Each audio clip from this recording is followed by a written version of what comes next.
So lang, ato bitong level lang. Level ta lang. Ikaw lahi kag level o financial.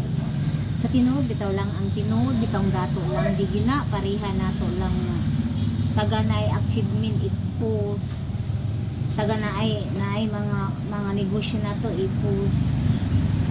Kana bang warag magpaibog na naay progress. It's a normal lang kay kita mangong mga ngon ani na dili tinuod dato is proud naman gud ta. Kana sila sanay na sila sa mga achievement nila, no? Kanang mga tinuod dato. So mo na every time magpost-post ta, post tungod kay proud naman man reality. Kay sama lang bitaw na ang tinuod mangong dato lang is kanang yung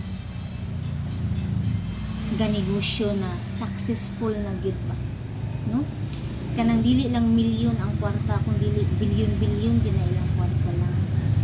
So sama na to makakwarta lang ta og mga 2,000, 3,000 or 20,000, proud na kayo ta, no? It's a normal, no? Reality lang niya kung gisulti lang. Reality, di ba mo man ay tinuod lang. So wala man po yung masama na lang. So ang reality lang kung gisulti. So bye.